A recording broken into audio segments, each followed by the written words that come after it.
Bonjour à toutes et à tous et bienvenue dans votre journal d'information sur TV Vendée en ce lundi 12 mai. Voici les titres que nous allons développer. C'est une manifestation pour le moins originale. Près de 200 personnes se sont réunies autour d'un banquet gaulois au jardin du Maine de Luçon ce week-end. Une initiative qui peut faire sourire mais qui cache derrière de réelles revendications comme vous l'entendrez dans ce journal. Lui confectionne des objets du quotidien depuis maintenant 50 ans. Marcel Thomas a créé son propre musée où sont rassemblés tous ces objets qui retracent la vie d'autrefois.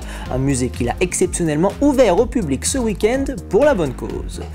Et puis, clap de fin pour la 10e édition du Vendée Globe. La cérémonie de clôture s'est tenue ce samedi au Sables d'Olonne. Une cérémonie en présence du public venu nombreux, de 38 des 40 skippers et de la pluie, invité de dernière minute, qui a perturbé les événements. Nous y reviendrons.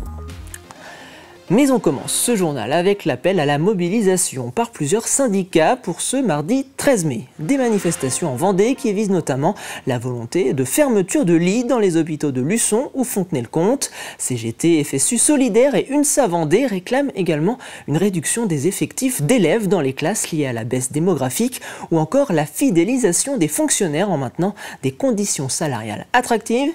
À l'échelle nationale, l'annonce des 40 milliards d'euros d'économies que prévoit le gouvernement dans le budget 2026 inquiète les syndicats. La rémunération est vraiment très importante dans la fonction publique.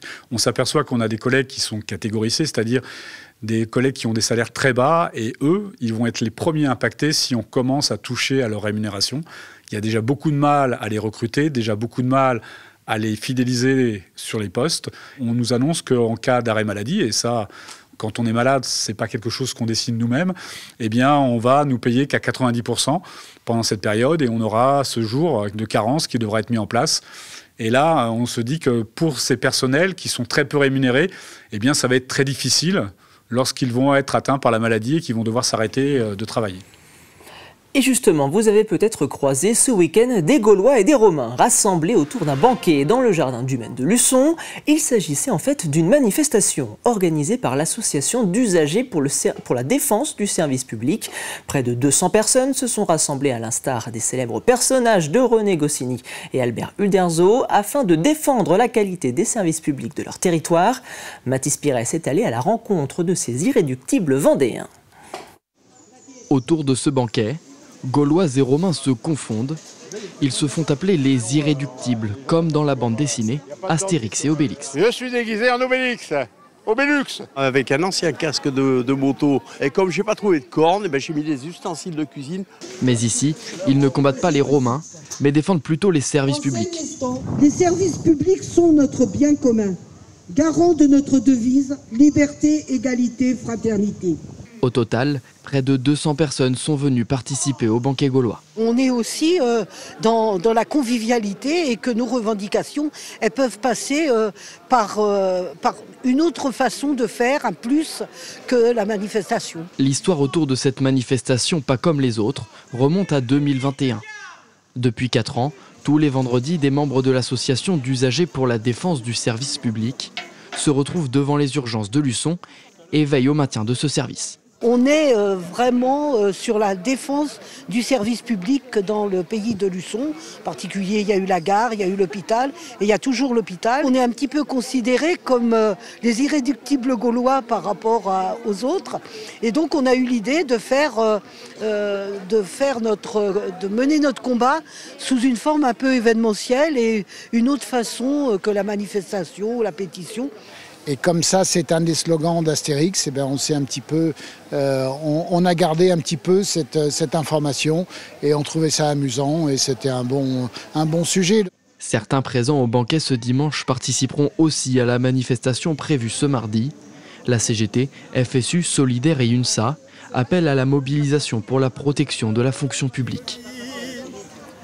Restons dans le sud du département où la communauté de communes Sud Vendée Littoral poursuit le déploiement de ses infrastructures de production d'énergie renouvelable. C'est le cas par exemple à Moreil où vient d'être implanté des ombrières photovoltaïques sur le parking de l'école. Un dispositif qui doit permettre à terme de produire l'équivalent en électricité de la consommation annuelle de 103 habitants hors chauffage et eau chaude.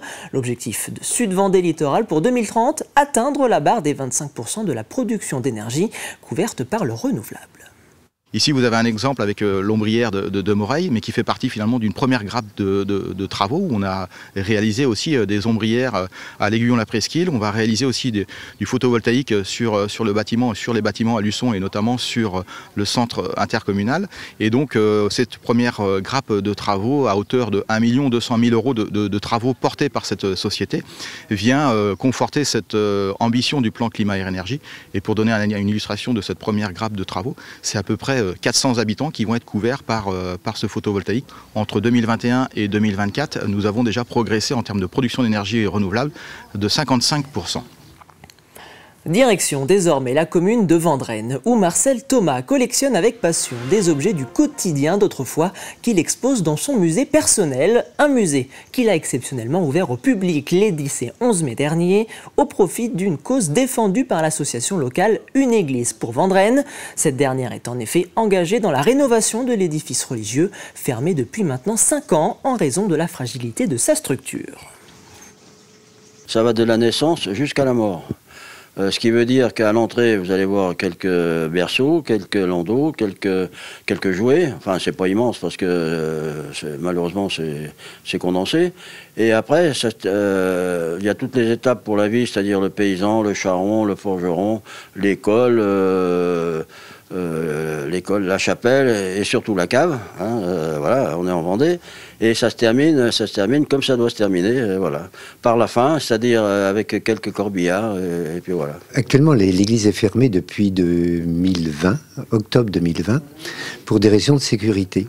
Au niveau de la croisée du transept, il y a des poutres qui sont très fragilisées, qui sont un peu pourries dans le mur, et la décision de fermeture de l'église a été prise par le maire.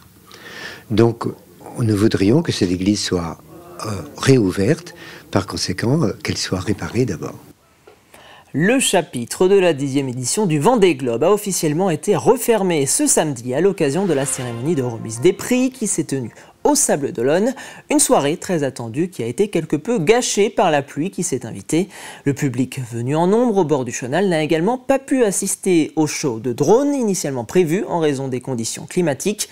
Autre absence, celle du vainqueur, Charlie Dalin, pour raison médicale. Mathis Pérez vous retrace cette soirée inédite.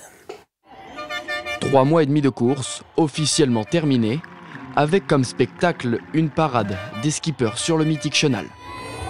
On adore les voir passer dans le Chenal. L'ambiance est sympathique, hein, donc après on les a vus au départ, donc on les imagine. Hein, donc il y a pratiquement tant de monde. Une très belle fête. Une fête en partie gâchée par la météo. Très rapidement, la pluie s'est invitée à la partie. Les spectateurs, pourtant venus en nombre, se sont alors précipités pour trouver un abri. Mais malgré la pluie, ce soir-là, presque tous les skippers étaient présents. Seuls 2 absents, Clarisse Kremer et Charlie Dalin, vainqueurs de cette 10e édition, pour des raisons de santé. Suite à une importante intervention chirurgicale, Charlie est actuellement dans une phase de convalescence post-opératoire. Il est donc contraint de réduire ses déplacements et d'annuler ses interventions, indique le communiqué. Une soirée unique, peut-être la dernière pour Jean Le Cam. Après 6 participations, le doute plane autour d'un 7e Vendée Globe. Ça va être votre dernière cérémonie de clôture du Vendée Globe en tant que skipper ?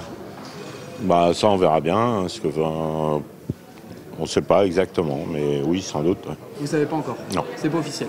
Non. Pour Manuel Cousin, l'avant-dernier officiel de la course, même si son Vendée Globe est terminé depuis 2 mois, la fatigue est encore présente. On est tellement déjà dans le move du prochain Vendée Globe, parce qu'on a décidé avec mon collectif de partenaires de repartir pour un 3e. Donc voilà, il faut tout remettre en place, s'occuper du futur éventuel nouveau bateau. En fin de soirée, acclamé par le public, Johan Richomme est venu chercher son trophée, mais avec en ligne de mire le plus grand dans 4 ans. On reviendra nous dans 4 ans en espérant le gagner, même si c'est un exercice super difficile. Le Vendée Globe, officiellement terminé, les regards sont maintenant tournés vers la prochaine édition, en 2028. Et parmi les dernières informations qui proviennent des pontons concernant le Vendée Globe 2028, le Vendéen Benjamin Dutreux a annoncé sur ses réseaux sociaux aujourd'hui que le team d'Arnaud Boissière venait de racheter son IMOCA. Les deux skippers ont par la même occasion annoncé qu'ils s'aligneront ensemble sur le programme double de la saison 2025 du circuit IMOCA Globe Series, avec en point d'orgue la Transat Café L'Or. Benjamin Dutreux a de son côté toujours la volonté de participer à son prochain Everest des mers à bord d'un bateau neuf. On termine ce journal avec la 22e édition du festival Monte en Scène qui se déroulera jeudi, vendredi et samedi prochain. Créé en 2003 par la ville de Montaigu-Vendée et porté par la communauté de communes Terre de Montaigu depuis 2015, le festival propose aux jeunes du territoire de découvrir différentes disciplines artistiques et de les représenter en conditions réelles lors d'un spectacle au théâtre de Thaly. 1500 spectateurs sont attendus durant ces 3 jours. Il y a 19 disciplines différentes cette année. C'est beaucoup, et ils vont pouvoir prendre des cours avec chaque artiste. Alors après, ils ne peuvent pas faire les 19 disciplines, mais en tout cas, ils peuvent en faire 2 ou 3. Et puis, le samedi soir a lieu une représentation, une restitution, voilà, de leur travail durant ces 3 jours, mais bien sûr aussi du travail de toute l'année dans leur établissement. Ça fait partie des objectifs du parcours scolaire, mais aussi du parcours de vie d'un élève, d'un étudiant sur Terre de Montaigu, de pouvoir accéder à la culture d'une manière ou d'une autre. Et c'est ainsi que se termine cette édition. Merci beaucoup pour votre fidélité. Vous avez rendez-vous dans quelques instants avec Aurélien Huard pour un nouveau numéro de 85 chrono. Passez une très bonne soirée sur TV Vendée.